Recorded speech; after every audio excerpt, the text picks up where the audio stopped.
Good morning and welcome. My name is Msimanga, the leader of the Democratic Alliance here in Gauteng.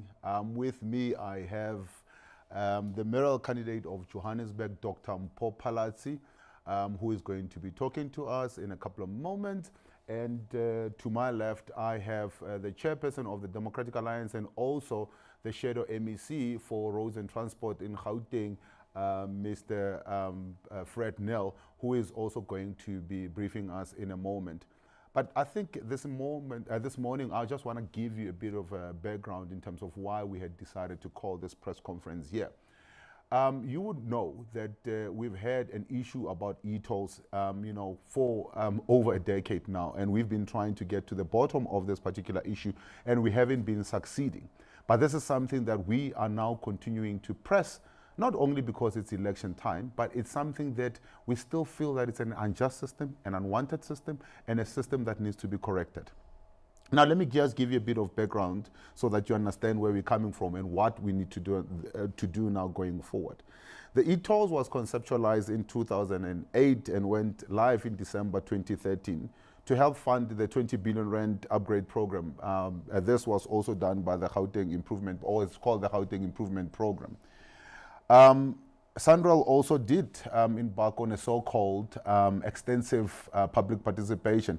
But what was very much embarrassing was that how can you call the meeting of 28 people a public participation, or where your response is about 28 people and the petition is actually signed by 55 signatories?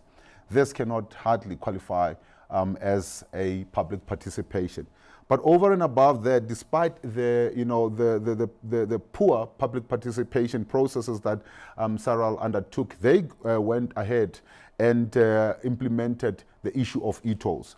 In 2014, after taking office, Premier David Makhura established a task team to look into the feasibility of the e-tolls. But what he said is that the recommendation that came from the same task team were not implemented. The question is, why did we then spend so much more money to go out there and ask the people of Gauteng whether they wanted the system or they didn't want the system, and then not implement the same recommendations that the task team came up with? But also, it goes further. The collection rate is terribly poor. Gauteng residents has refused to pay for these e-tolls. Cllr also initially embarked on a series of summons to motorists that did not pay their bills, but later abandoned this. They went on threatening residents and wanting to turn law-abiding citizens into criminals. This is something that the people of Gauteng stood up and said, we're not going to stand for it. This is an unjust and unwanted system. Cllr had no choice but to abandon this. Countless promises have been made by both the ANC provincial and national government that the final decision on e-tolls would be made. This, every time when we get to elections, we get promised to deal with the issues of e-tolls once and for all, but we never get to the end of it. You would remember in 2019, I did say that Makhura is not going to give us a straight answer, but has actually then further on kicked the ball to the national government, to the president, and from the president to the then Minister of Finance, which then got kicked over to Cllr Mpho. We're not getting to the bottom of this. And this is something that is worrying, because it's like a noose that is hanging over the necks of the law-abiding citizens of our beautiful province. This is something that cannot continue to happen. Residents were given again false promises in 2019, as I said, during the general elections, but nothing has ever come of that. This also followed by the announcement by David Makhura that President Ramaphosa will make an announcement. President Ramaphosa never said anything. We were told that the Minister of Finance will make an announcement. The Minister of Finance didn't say anything. It was then referred to the Minister of Roads and Transport, and Cllr Mpho, who we are now still waiting for an announcement to be made. But what does this all mean? Are we going to continue with this unwanted and unjust system? I think the question that we're asking, and maybe some of the solution, will come from what we have been doing from a Gauteng perspective in the legislature, and what pressure we have put on the government to then deal with this issue. And for that, I think I will hand over then to my colleague, and chairperson of the province, Fred Nell, to then give us an update on what has been happening. Fred? Thanks, Solly, and good morning to everybody out there. The DA has been driving the issue around e-tolls since 2010, actually, for the past 11 years. And that is how long that we have been opposing this system and that we're struggling to get it scrapped. We believe that that the system places an unfair tax burden on the residents of Gauteng, but also is an inflationary pressure or contributor towards transport costs as well, and then obviously going through to the prices of commodities in the province. It also prevents people to actually access job opportunities because the price of transport goes up due to e-tolls and so on. And before the implementation of the ARTO system, we also put the issue on the table that motorists might actually lose their licenses for disobeying a traffic sign as part of the R2 system, and that was eventually being dealt with, but that risk still remains and hasn't actually been resolved 100%. We also made several proposals on how the system could be paid off. Initially, we said that a small addition to the fuel levy should have been added, and if that was done at the beginning of the implementation of the system, it would already have been paid off. And if you look at the number of fuel increases and tax increases on fuel since 2010, then that would have made sense at the time to actually have paid it off already.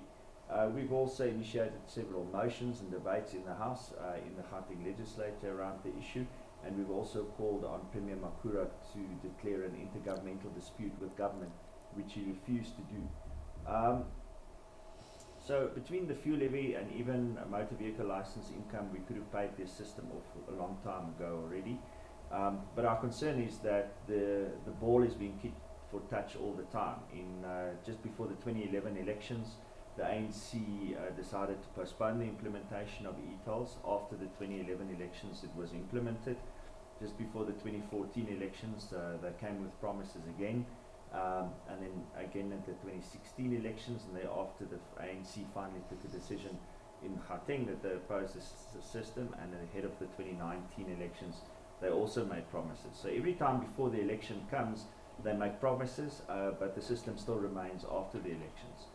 It seems to us that the whole issue is a dispute between Gauteng and the national government, and specifically also between the National Department of Transport and the Treasury, who can't agree on how they're going to fund this issue. And if you listen to Mbalula's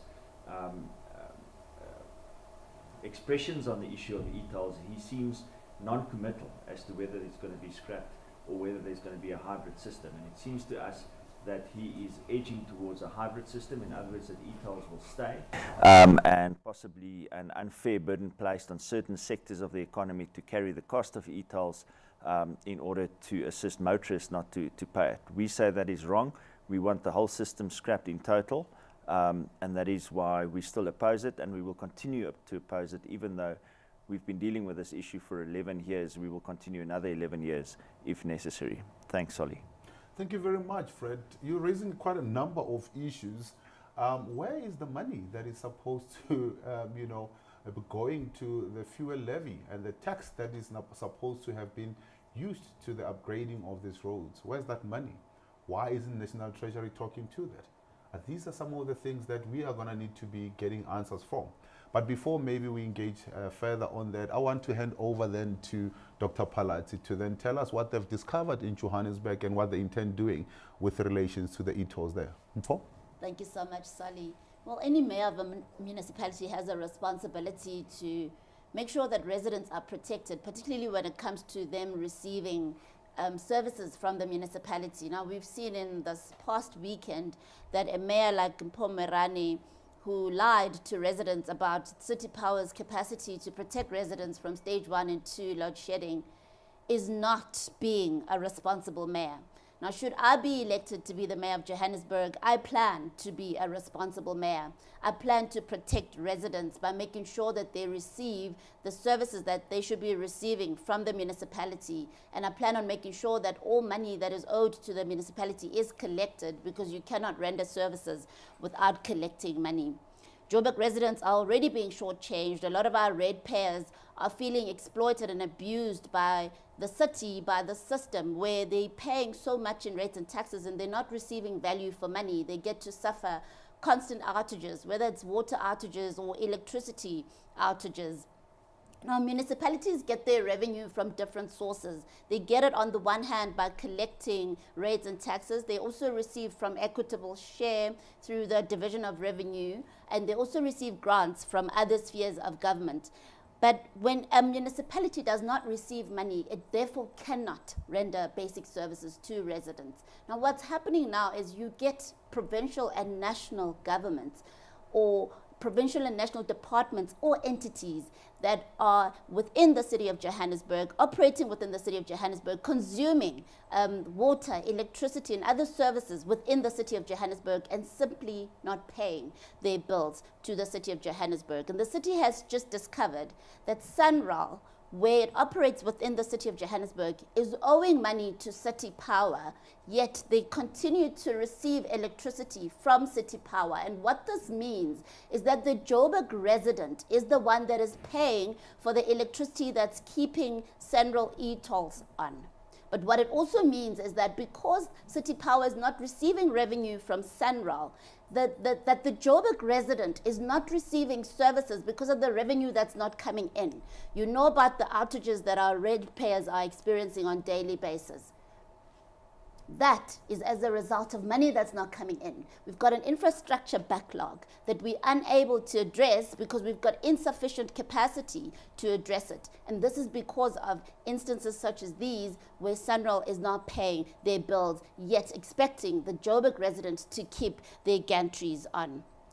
It is unfair for local government to have to bail out national departments and entities and provincial departments and entities, and it is unfair on the ratepayers in Johannesburg to be expected to live the life they're now living while national and provincial governments get away with this. When I become the mayor of the city of Johannesburg, a DA-led Johannesburg will switch off anybody that is owing, any government entity or department that is owing money to the city of Johannesburg will not continue receiving services from the city of Johannesburg at the expense of Joburg ratepayers. When I become the mayor after these elections, we will disconnect all those gantries that are within the city of Johannesburg that are City Power powered, for example, on William Nicol and in Rivonia.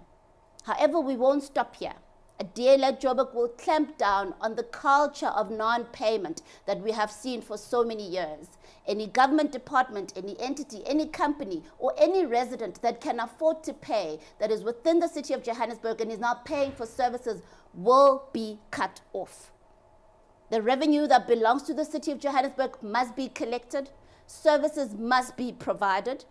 Service delivery must be restored in the city of Joburg, and it's only a DA government that will get things done in the city of gold. Thank you, Sally. Thank you very much, Mpho. You're raising, such important issues and questions relating to how are government departments allowed to owe so much money. In the city of Tshwane, a similar thing has been experienced, where government departments, combined had owned the city over 800 million. I mean, if you look at the Department of Correctional Service, if you look at the Department of Defense, Department of Education, you add all these departments, you realize that the government, and including the union buildings, by the way, had been owing the cities hundreds of millions of rands. Now, is it fair to expect residents to be carrying this cost while residents are already paying exorbitant amounts in taxes? I don't think that it's fair. And especially when you're talking about the issues of e-tolls, where residents have clearly expressed their dissatisfaction with the system. A system that they've said time and time again, and actually contained in the report that was put together by a task team coming from the provincial legislature under David Makura, where they have said that they see this as an unwanted system, they see this as an unjust system, they see this as additional tax on top of the taxes that they are already subjected to. This is something that cannot continue to happen. We want to open up to you as the viewers and also as journalists, part of the media that is there. If there are any questions, we're more than happy to start responding to the questions that might be there. Joshua, if you can perhaps help us identifying or reading out the questions, please. Thanks, Solly. Yeah, there is one question. Just, does any estimate about how much SANRAL is owing to City Power, or are they powering anything else at all, the City Power, such as lights across the city, street lights, for example? So the information that we're sitting with is that SANRAL is actually owing over millions. We haven't been given the correct figures, but it shouldn't matter whether it's 500,000, whether it's 1,000 rand. If there's an entity, a government entity that is owing, a municipality money, they should be paid. Johannesburg, Ekurhuleni, Tshwane is sitting with massive backlog when it comes to infrastructure. And it cannot be that, they're not able to then collect revenue, which is then supposed to then go towards assisting in paying, for the upgrading and building of new infrastructure. So any government entity that is actually owing the municipality money is actually contributing towards the demise of those particular municipalities, and that cannot be allowed to happen. And there's another one here, is that with regard to electrical infrastructure, can that revenue be used elsewhere for the residents of Johannesburg? Well, I'll let Mpho to perhaps respond to that. Which revenue? The revenue that is not being received because SANRAL is not paying. Is that revenue useful for elsewhere regarding electricity infrastructure? Well, the bottom line is, in order to render services, we need to collect revenue. We've got an infrastructure backlog. It was estimated between 2016 and 2019 to be at around 200 billion rands. And we didn't have sufficient income to take care of that backlog. And part of the reason is because we're not collecting all that we're supposed to be collecting. Of course, there's other reasons. There's historical a non-payment of bills by people. There's historical non-billing. There's billing issues in the city as well. But there are people who are receiving bills and simply choose not to pay, particularly departments, companies, entities that can afford to pay and simply choose not to. Now, when we don't get that money in, what it means is that we're not able to address service delivery needs, including addressing our infrastructure backlog. So it is punishing the Joburg ratepayer and every other Joburg resident when these people choose, or these entities choose, not to pay their bills. And this is one not related specifically to e-tolls, but it's what materialized over the weekend, that you actually called the mayor and the ANC out for lies regarding electricity capacity in Johannesburg. Can you just provide a bit of context on that? Yes, so what happened was Eskom announced load shedding, and the mayor then said, well, the city of Johannesburg rejects this, and that City Power actually has capacity to protect residents from stage 1 and 2 of load shedding. Well, that was a blatant lie, because City Power does not have capacity to protect residents from load shedding. He spoke about a deal that was signed with Calvin, which supposedly gives us enough capacity to offset load shedding. Well, that's a lie. We know that Calvin has had this deal with the city for 20 years, and it was bound to expire around November this year. And we know that there's an extension that's been signed, a 2-year extension in line with the Municipal Finance Management Act. This does not mean that we've got adequate capacity to offset load shedding. It just means that we have adequate capacity to keep the lights on, as we have been doing, because Calvin has been giving us an average of about 180 megawatts per day, and they will continue doing so that we keep the lights on, not during load shedding. We don't have capacity to keep the lights on or to offset load shedding, not as yet, and definitely not from Calvin.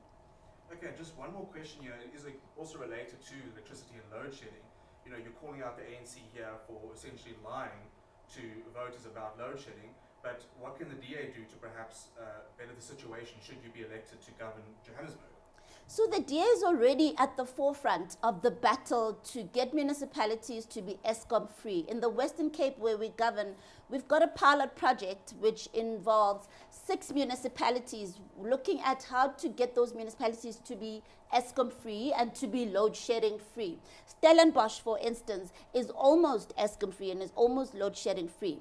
What we are doing is we are pushing for municipalities to be able to purchase power from independent power producers so that we increase our capacity. By increasing capacity, we will then be able to offset load shedding. But opening up for greater participation by other players, including IPPs, will also stimulate competition in the energy supply space and thus lower the cost of supplying electricity to residents and whoever else is within a municipality. A lot of our ratepayers are complaining about increasing tariffs, and this is going to not only protect residents from load shedding, but it's also going to help them by reducing the cost of having electricity supplied to them.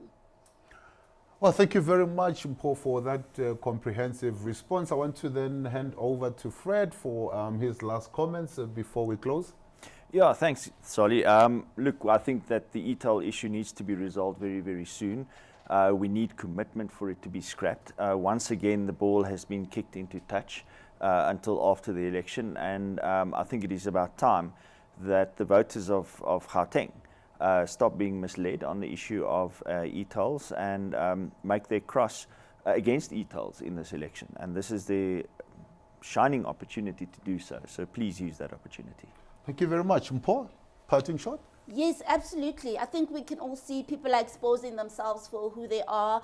I think residents can now make an informed decision because it's all out there. You know, when a mayor says to you, you're going to be protected from load shedding and you still get load shed, what it means is you were denied the opportunity to plan. A lot of our residents are working from home. A lot of their work is electricity dependent. If someone tells you you're not going to be switched off, you relax and you think you're going to have a supply of electricity. Meanwhile, you do get switched off. Your business gets affected. Our residents are complaining that their business have so been affected by these power outages, including by load shedding. It was unfair and it was selfish and it was electioneering on the part of the mayor, quite clearly. Residents have seen for themselves, and I hope that they will make the right decision by voting out this government that clearly does not care about them and that clearly is manipulating them and taking advantage of their ignorance at times and the fact that they don't always have all the information. Vote in the Democratic Alliance, the only party that has shown that they govern for the people and that wherever we govern well. We've got capacity, as I've already mentioned, with the pilot project to set you free once and for all from Eskom load shedding, and that is what we want to bring to you in the city of Johannesburg after these elections. I trust that you will make the right decision. Thank you very much to both the panelist members. But I just want to say, you know, to the members of the media out there, the questions that we need to be asking are, is load shedding going to be a thing of the past in South Africa under the current government? What is their plan? When are they going to implement it? Is the issue of e-tolls going to be a thing of the past? Or are we just going to be promised time and time again that this will be dealt with? And when it comes to election, the ball will be kicked further down the line. We cannot continue in this fashion. We cannot have people that want to earn an income and earn a living and depend on electricity, not have electricity. That is not good for the economy. That is not good for the growing of the country. We cannot have a situation where normal, ordinary, law-abiding citizens are turned into criminals by an unwanted and an unjust system. Cllr Mpho needs to come and make a statement and tell us where we stand. We need to make sure that the president and his cabinet make decisive announcement on the issues of e-tolls here in Gauteng. If they're not going to do that, the municipalities will need to find a way of making sure that they are held to account. And if it means that when we get to be elected, in different municipalities, our mayors need to take action, they will take action because we are on the side of the people. Thank you very much for joining us. See you again next time.